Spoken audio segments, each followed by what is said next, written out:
Hello, it's me, Vicky Marie, and in this video today I'm going to be doing my update of the Gabby Petito case. I did a video, at the time when it was all going on, which was in 2021, unbelievably, so quite a long time ago, and I've never got around to doing an update of that video. So yesterday I uploaded the original video, which I had put out on a different channel, and today I'm going to take up from where I left off in that video.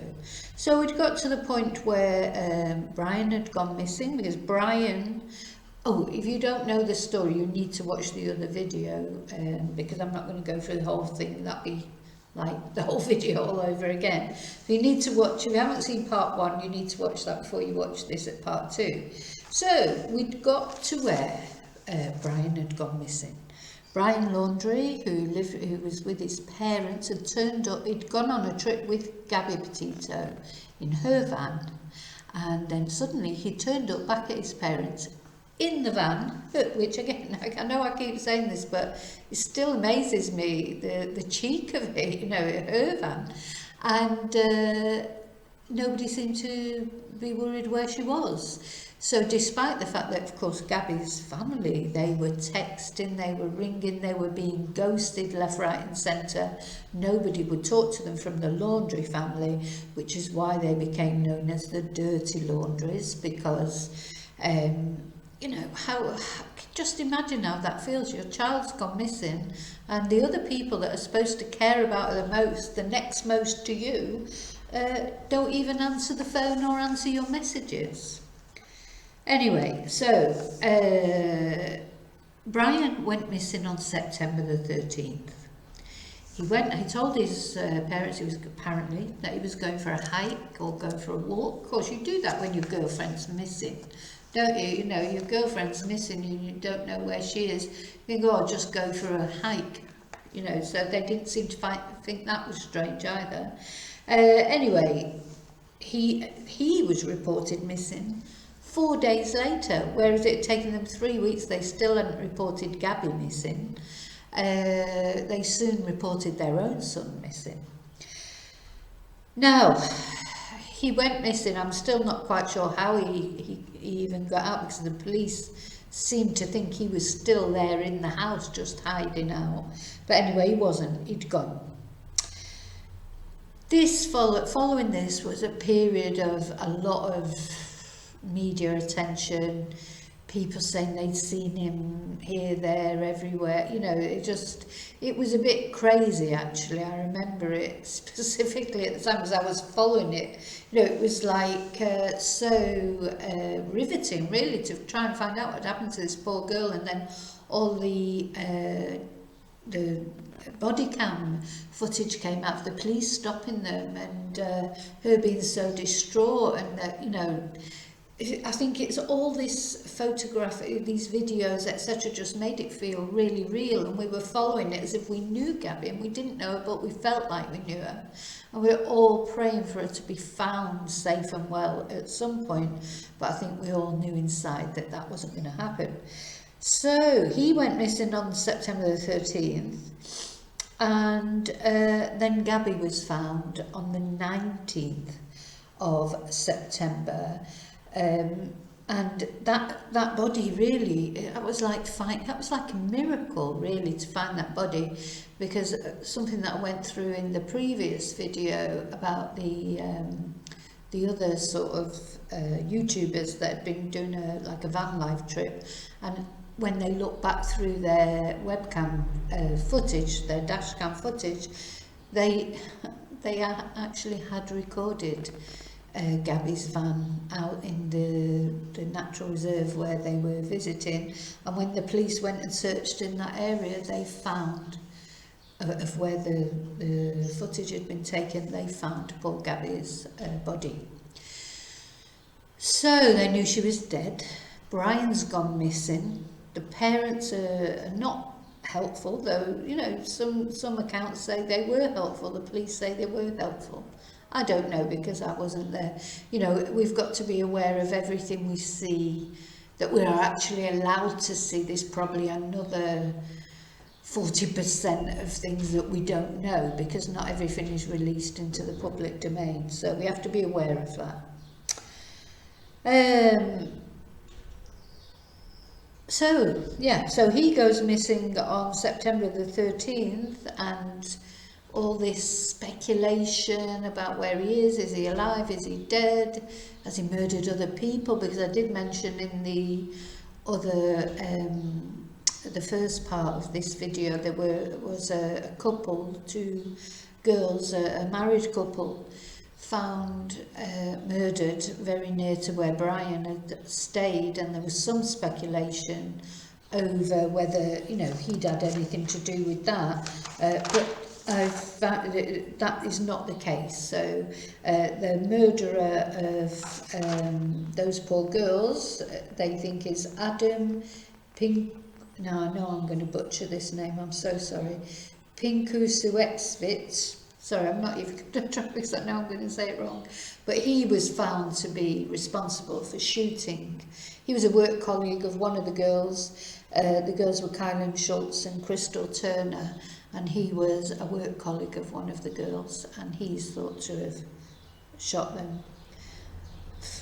I don't think the reason is known. He didn't like the girl that he worked with, and he then later committed suicide himself. So that was another tragic case going on at the same time as this one that we're talking about. Anyway, so he went missing on September the 13th, and his remains were finally found in the Myakkahatchee Creek Environmental Park on October the 20th. Now, why it took so long to find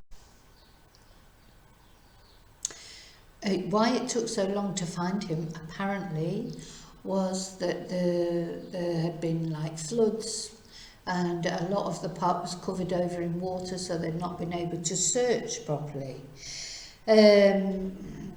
I don't know, but anyway, that's what they said. So the autopsy confirmed that he had died of a self-inflicted gunshot to the head, and they found with him a notebook in which he admitted killing Gabby, and also sending the text messages that he had sent to her granddad, to her parents, etc., trying to convince them that she was still alive.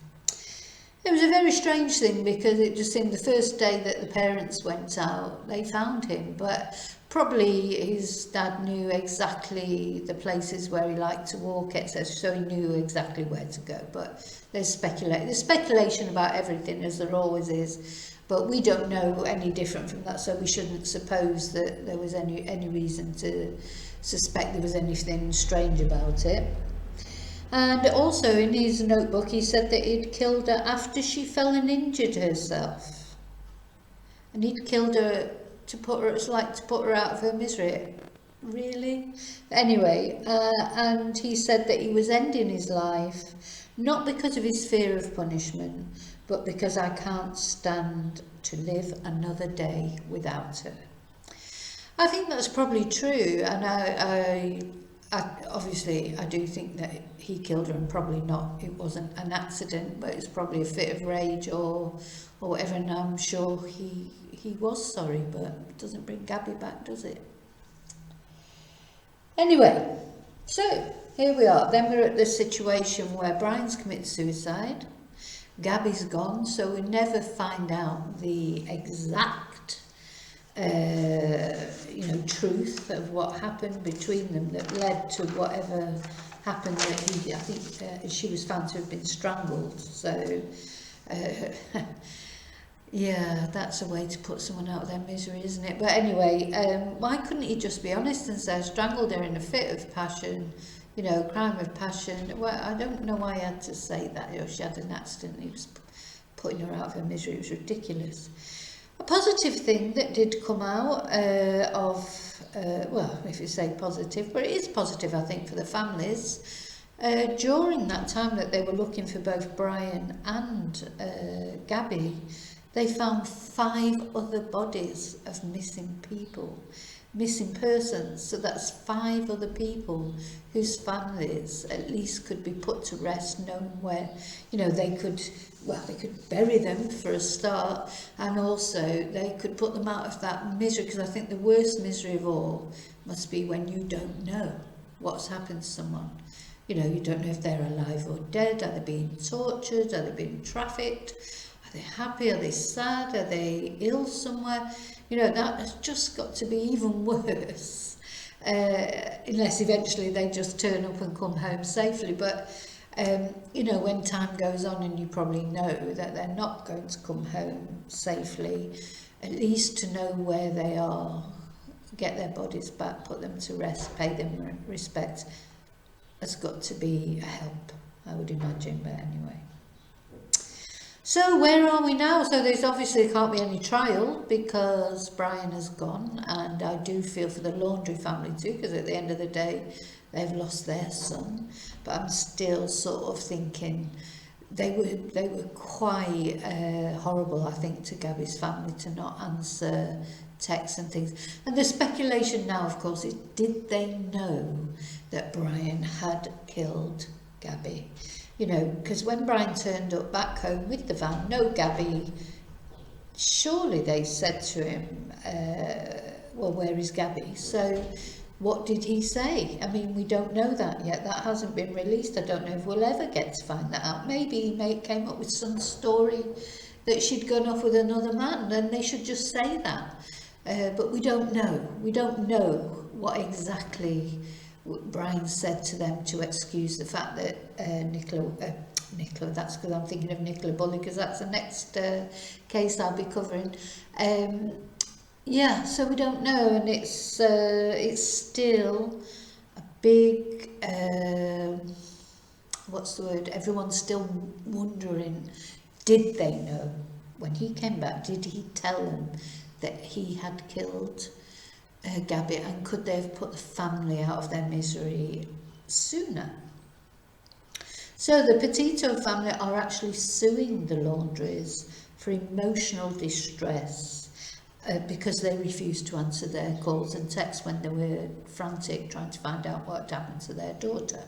So what do you think about that? I think that's fair enough. I mean, you know, that it's sort of beyond me why they didn't, even if they just say, look, we don't know anything, we have no idea. But you don't just leave people ghosting them like that. I mean, I don't think you should do that about anything, but certainly not in this case.